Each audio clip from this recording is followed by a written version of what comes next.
ఆహార పొట్లాల పంపిణీ నిన్నటితో పోల్చుకుంటే చాలా వరకు మెరుగుపడింది.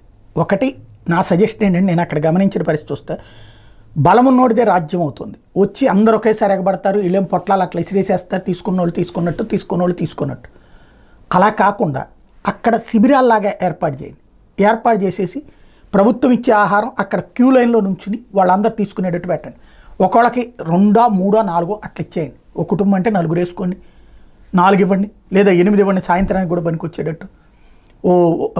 వాటర్ ప్యాకెటా 4 వాటర్ ప్యాకెట్లు లేదా 4 వాటర్ బాటిళ్ళు అవి ఇవ్వండి, 2 వాటర్ బాటిళ్ళు అది ఇవ్వండి, లేదా అక్కడే ట్యాంకర్లు పెట్టండి, అందులో నీళ్ళు పట్టుకుని వెళ్ళడానికి పెద్దట ఈఎస్కి వస్తున్నారు కొంతమంది వాటర్ క్యాన్స్, అవి పట్టుకుని వెళ్ళే వాళ్ళకి పట్టుకెళ్ళమని చెప్పండి. 2 వైపులా క్యూ లైన్లు ఉండేటట్టు ఏర్పాటు చేసుకోండి. పోలీస్ డిపార్ట్మెంట్ ఆ పని మీద సీరియస్గా దృష్టి సారించాల్సింది. అట్లాగే ఆహారం, చాలామంది వరదలో సాయం చేద్దామని చెప్పేసి ఆహారం అవి పట్టుకొస్తున్నారు. వాళ్ళని కూడా అక్కడ ఆ శిబిరాల దగ్గరనే ఇచ్చేటట్టు చేసి వాళ్ళని కూడా స్వచ్ఛంద సేవ చేయడానికి వస్తున్నారు.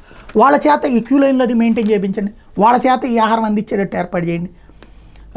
ప్రభుత్వ యంత్రాంగం అంతా కూడా క్యూ లైన్లను మెయింటైన్ చేసి వాళ్ళ చేత ఇది డిస్ట్రిబ్యూషన్ ఏర్పాటు చేయండి, లేదా స్వచ్ఛంద సంస్థల వాళ్ళని గాకేయండి, ఆడ కూర్చోబెట్టండి, చర్చకు అందేటట్టు చేయించండి.